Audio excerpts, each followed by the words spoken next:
Before you watch this video, if you're passionate about WWE storytelling and want to stay updated on the latest Bloodline developments, character psychology, and wrestling narrative analysis, please subscribe to WWE Express, like and ring the notification bell right now. We upload fresh, original content breaking down the biggest wrestling stories, and your subscription means everything to us. Now, let's dive into this incredible Bloodline revelation. Picture this: Roman Reigns stands in the center of the ring, and everything you thought you knew about the Bloodline has just been rewritten. At WWE Backlash 2026, one of the most transformative moments in Tribal Chief history unfolded before your eyes. The announcement of the First Family isn't just a new group name, it's a complete ideological shift that redefines what the Bloodline represents, who Roman trusts, and where the most dangerous faction in WWE is heading next. This is the story that's reshaping the entire landscape of Monday Night Raw and SmackDown, and we need to break down exactly why this matters so profoundly. The Bloodline has always been about family, power, and dominance. When Roman Reigns established himself as the Tribal Chief, he created something unprecedented in wrestling storytelling: a faction that operated as both a real family unit and a ruthless criminal enterprise operating at the highest levels of WWE. For months, fans have watched as Roman's original structure fractured, evolved, and faced countless challenges. The civil war within the Bloodline tested every relationship, every alliance, and every bit of Roman's authority. But at Backlash 2026, something extraordinary happened. Roman didn't just survive the conflict, he weaponized it. He took the lessons learned from internal conflict and rebuilt the Bloodline into something far more calculated, far more dangerous, and absolutely more focused. The First Family represents a complete restructuring of power. Rather than operating as a traditional clan, this new iteration functions as a meritocratic dominance structure where loyalty to Roman and his vision supersedes everything else, including blood relationships. This is profoundly different from what came before. The original Bloodline thrived on family connections, on the legacy of the Anoa'i family's dominance in WWE. But the First Family operates on a different principle entirely. It's about selecting the most dangerous, most talented, and most ideologically aligned warriors that Roman can gather under his banner. It's less about who you're related to and far more about whether you're capable of helping Roman cement his permanent, undisputed legacy as the greatest WWE superstar of all time. What makes this transformation so narratively brilliant is that it shows Roman's character development without softening his edges at all.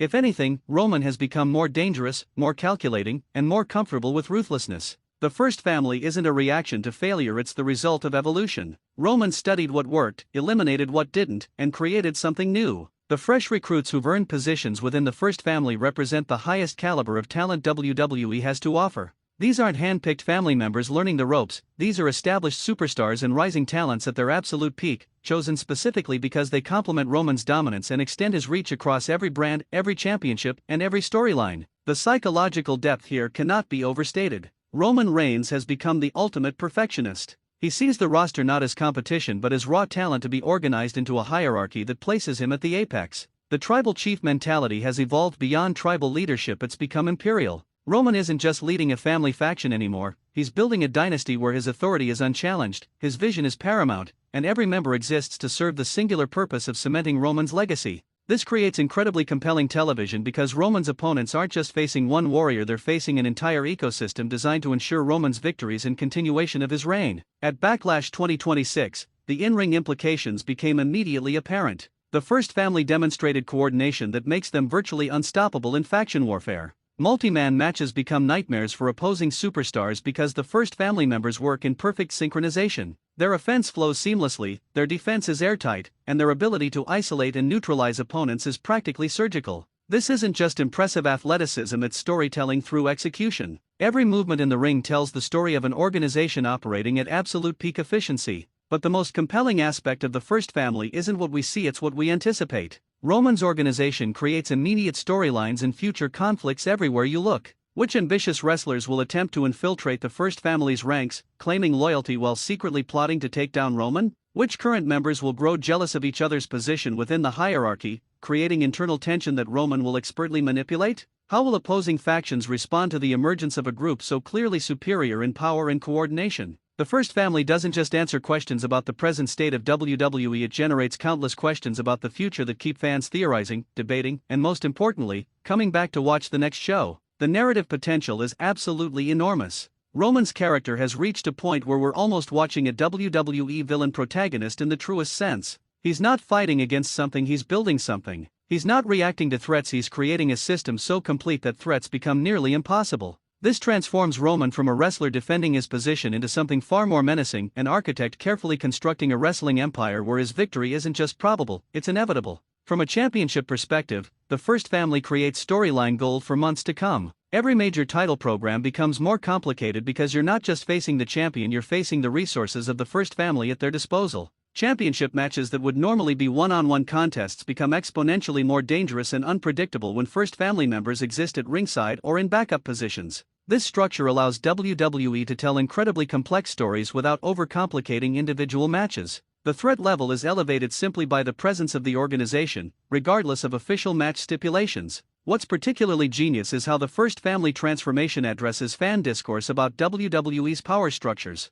Fans have debated endlessly about who the most dangerous superstars are, who deserves to be in the main event scene, and who possesses the necessary tools to main event WrestleMania. By creating the First Family, WWE answers these questions through narrative action. The chosen members aren't declared by commentators, they're proven through their ability to operate within Roman's organization. It's a meritocratic system within a fictional universe, which paradoxically makes it feel incredibly real. The psychological warfare element deserves special attention. Roman Reigns has always been a master of getting inside opponents' heads, but the First Family gives him an entirely new dimension of psychological dominance. His opponents now face not just the man himself but the constant threat of interference, distraction, and coordination from multiple trained warriors. That psychological pressure creates hesitation, doubt, and fear, emotions that have no place in a ring where Roman Reigns operates with absolute confidence and assurance. Looking forward, the First Family structure creates incredible long-term storytelling possibilities. Will the organization hold, or does ambition within the ranks create fissures? Will external threats succeed in fracturing Roman's newly rebuilt empire?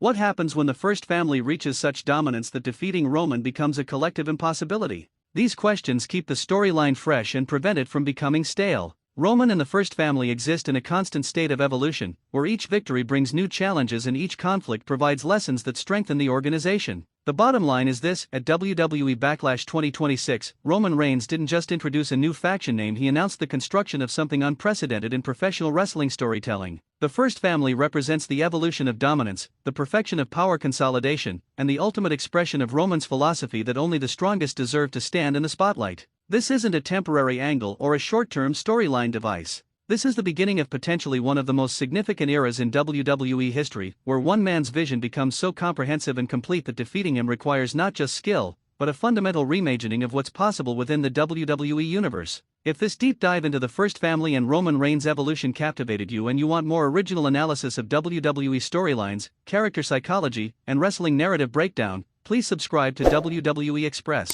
We dive deeper into the stories behind the stories, analyze the character work that makes wrestling compelling, and celebrate the artistry of professional wrestling storytelling. Subscribe now so you never miss our latest videos, and hit that notification bell so you're instantly updated whenever we release new content. Thank you for watching, and we'll see you next time on WWE Express.